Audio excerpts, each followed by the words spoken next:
दोस्तों, स्वागत है आपका मेरे YouTube चैनल इंग्लिश बाबू पर। और आज मैं फिर हाजिर हूँ आपके साथ एक नई स्टोरी लेकर।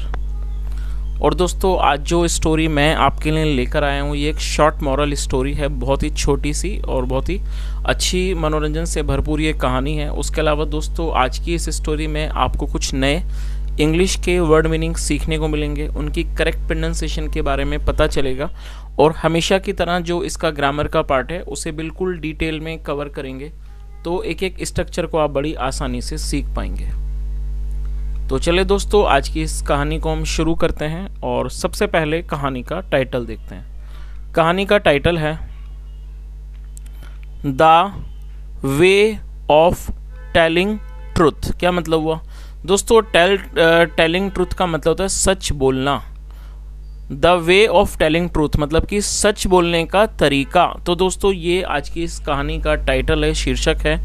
और अब मैं इसे पढ़ना शुरू करता हूँ। आपसे रिक्वेस्ट है आप कहानी को बिल्कुल ध्यान से सुने, और यदि आज की स्टोरी में आपको कोई नया वर्ड या फिर ग्रामर का नया स्ट्रक्चर मिले तो आप उसे नोट करें। उसके अलावा यदि स्टोरी अच्छी लगे तो आप इसे लाइक ज़रूर करें। तो चलिए इसको शुरू करते हैं। A rich merchant was a heart patient। क्या मतलब हुआ दोस्तों? ये जो वाक्य है ये सिंपल पास्ट का वाक्य है। सिंपल पास्ट का मतलब होता है जब हम पास्ट में कोई ऐसा वाक्य बनाते हैं जहाँ पर वॉज या वर्ब का प्रयोग हेल्पिंग वर्ब के रूप में किया जाता है और साथ में नाउन या एडजेक्टिव को लेकर वाक्य बनाया जाता है। इस तरह का वाक्य सिंपल पास्ट का वाक्य कहलाता है। और जब हम वर्तमान में या पास्ट में इस तरह का कोई वाक्य बनाते हैं तो कभी भी इन वाक्यों में किसी भी वर्ब का प्रयोग नहीं किया जाता है और इस तरह के वाक्यों को नो एक्शन सेंटेंस भी कहा जाता है। तो इस लाइन का क्या अर्थ निकला? आ रिच मर्चेंट, मर्चेंट का मतलब होता है व्यापारी, एक अमीर व्यापारी। Was a heart patient, heart का मतलब हृदय, पेशेंट मतलब रोगी, मतलब एक अमीर व्यापारी हृदय का रोगी था, मतलब दिल का रोगी था। The doctor had instructed everyone that the merchant should not be alarmed at any cost। क्या मतलब हुआ? The doctor had instructed everyone. दोस्तों, ये जो वाक्य है ये पास्ट परफेक्ट का वाक्य है। पास्ट परफेक्ट का मतलब होता है पास्ट में किसी क्रिया का पूरा होना पाया जाना। इस तरह के वाक्य आया था, गया था, चुका था, लिया था, ये जो वाक्य हैं ये पास्ट परफेक्ट के कहलाते हैं। और जब हम पास्ट परफेक्ट में कोई वाक्य बनाएंगे तो वहाँ हैड का प्रयोग हेल्पिंग वर्ब के रूप में किया जाता है, जैसा यहाँ किया गया। साथ में थर्ड फॉर्म लगाई जाती है। इंस्ट्रक्ट का मतलब होता है निर्देश देना, थर्ड फॉर्म है इंस्ट्रक्टेड। तो क्या अर्थ हुआ? The doctor had instructed everyone, मतलब कि डॉक्टर ने सभी को निर्देशित किया हुआ था कि the merchant should not be alarmed at any cost. दोस्तों, ये जो वाक्य है यहाँ पर शुड का प्रयोग किया गया है और ये जो शुड का प्रयोग वाक्यों में किसी भी तरह की सलाह को दर्शाने के लिए किया जाता है और यहाँ पर शुड का यूज़ पैसिव में किया गया। तो जब आप शुड का प्रयोग वर्तमान के वाक्यों में करते हैं, मतलब कि प्रेजेंट में आप शुड का प्रयोग करेंगे पैसिव में, तो शुड बी का यूज़ किया जाएगा, साथ में वर्ब की थर्ड फॉर्म लगाई जाएगी।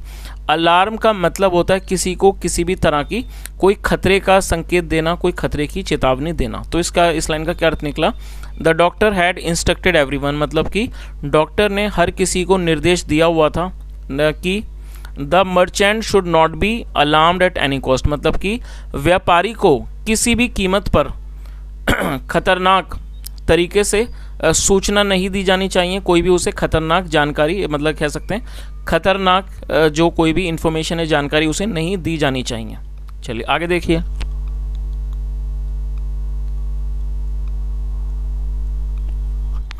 Once the merchant was in another city।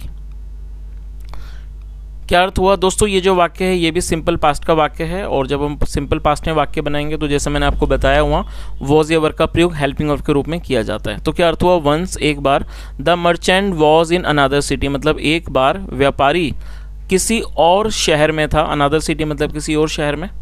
His servant reached there and set. दोस्तों, ये पास्ट का अफर्मेटिव वाक्य है जहां वर्ब की सेकंड फॉर्म का प्रयोग किया जाता है। रीच का अर्थ होता है पहुंचना, सेकंड फॉर्म में रीच्ड। हिज मतलब उसका, उसकी, और ये पजेसिव केस है। जब आप किसी मेल के साथ पुरुष के साथ कुछ जोड़ना चाहते हैं तो वहाँ पर हिज का प्रयोग किया जाता है जिसे पजेसिव केस कहा जाता है। तो क्या अर्थ हुआ? हिज सर्वेंट, सर्वेंट मतलब नौकर, मतलब हिज सर्वेंट रीच देयर मतलब उसका नौकर वहाँ पहुँचा, एंड सेड और कहा, सर मतलब कि श्रीमान, I have come here to tell you that your dog is dead. क्या अर्थ हुआ दोस्तों, ये जो वाक्य है यहाँ हैव के साथ थर्ड फॉर्म का यूज़ किया गया है। कम मतलब आना, कम केम कम, तो जो ये फर्स्ट फॉर्म भी है साथ में थर्ड फॉर्म भी है, तो इसे यहाँ थर्ड फॉर्म के रूप में प्रयोग किया गया है। ये प्रेजेंट परफेक्ट का वाक्य है। प्रेजेंट परफेक्ट मतलब वर्तमान में किसी क्रिया का पूरा होना, पाए जाना। लिया है, चुका है, जो वाक्य हैं वो प्रेजेंट परफेक्ट के हैं, जहाँ हैज़ या हैव का प्रयोग हेल्पिंग वर्ब के रूप में किया जाता है, जैसा यहाँ किया गया, साथ में थर्ड फॉर्म लगाई जाती है। उसके अलावा दोस्तों आपको ये चीज़ याद रखनी है, जब आपका subject I we you they plural होगा तो हैव का यूज़ किया जाएगा, और यदि ही शी इट या सिंगुलर नाउन होगा तो वहाँ हैज़ का यूज़ किया जाता है। तो यहाँ आई के साथ हैव का प्रयोग किया गया है। तो क्या अर्थ निकला, सर श्रीमान, आई हैव कम हेयर, मैं यहाँ आया हूँ, टू टेल यू, टेल मतलब बताना, आपको बताने के लिए, दैट की योर डॉग इज़ डेड, कि जो आपका कुत्ता है वो मर चुका है।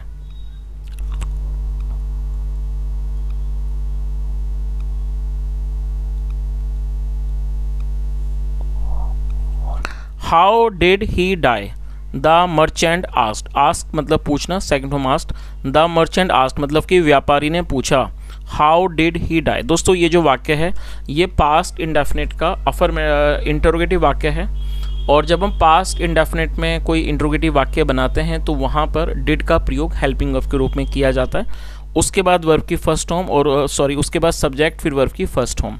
और यदि आप इंट्रोगेटिव वर्ड का भी प्रयोग करना चाहते हैं तो उसे सबसे पहले मेंशन किया जाता है, जैसा यहाँ किया गया है, HOW हाउ, जो कि एक इंट्रोगेटिव वर्ड है, तो उसका प्रयोग हेल्पिंग वर्ब से पहले किया जाता है इंट्रोगेटिव वाक्य बनाने में। तो हाउ का मतलब होता है कैसे। तो क्या अर्थ हुआ, how did he die, die का मतलब मरना, हाउ डिड ही डाई मतलब वह कैसे मरा, या कह सकते हैं उसकी मृत्यु कैसे हुई।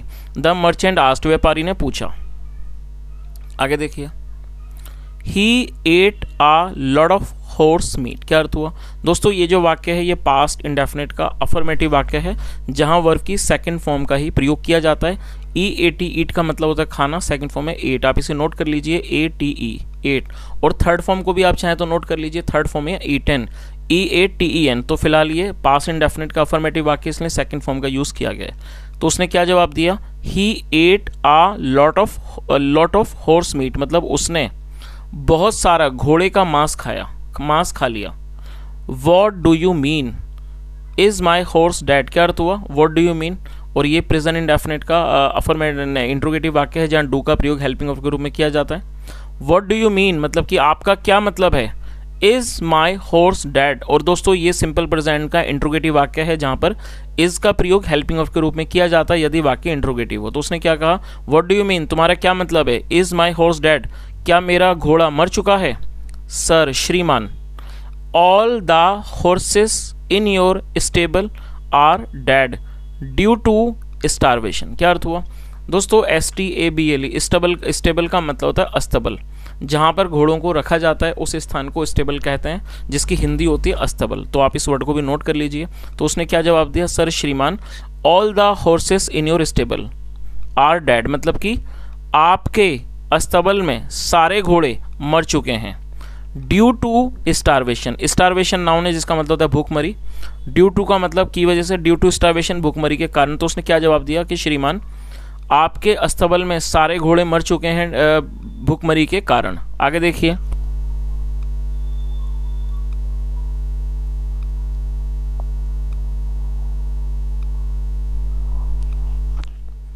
Did not the servants give them food. और दोस्तों ये जो वाक्य है ये पास्ट इंडेफिनिट का इंटरोगेटिव नेगेटिव है। इंटरोगेटिव नेगेटिव का मतलब हो जहाँ पर सवाल हो साथ में वहाँ पर नहीं भी लगाया जाए, तो इस तरह के वाक्यों को इंटरोगेटिव नेगेटिव कहा जाता है, जहाँ पर नॉट का भी प्रयोग किया जाता है। तो आप इसको दो तरह से बना सकते हैं। पहला तरीका ये है कि आप डिड के बाद सब्जेक्ट लगाएं, उसके बाद नॉट, फिर वर्ब की फर्स्ट फॉर्म। या दूसरा तरीका है कि आप इसको जैसा यहाँ पर बनाया गया, आप डिड नॉट इकट्ठा लिख सकते हैं, डिड नॉट उसके बाद सब्जेक्ट को मेंशन कर सकते हैं। इस तरीके से भी आप इसे वाक्य को बना सकते हैं। तो क्या अर्थ निकला, और उसने क्या कहा, डिड नॉट द, या कह सकते हैं didn't the servants give them food, क्या नौकरों ने उन्हें, देम मतलब उन्हें खाना नहीं दिया। How could they, how could they वो कैसे कर सकते हैं, when they were starving themselves, तो उसने क्या जवाब दिया, हाउ कुड दे, वो ऐसा कैसे कर सकते हैं, when they were starving themselves मतलब जब वो खुद भी भूखे मर रहे थे तो वो ऐसा कैसे कर सकते हैं।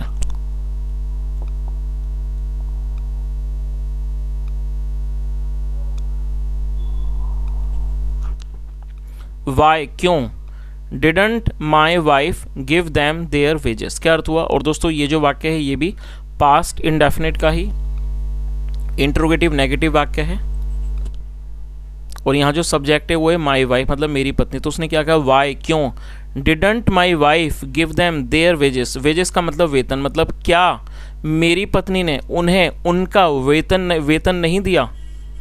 द मर्चेंट आस्क्ड वरीडली, दोस्तों वरीडली का मतलब होता है चिंतित होते हुए, चिंता से। ये एक एडवर्ब है। एडवर्ब का मतलब होता है ऐसा शब्द जो किसी वर्ब की विशेषता का वर्णन करता है।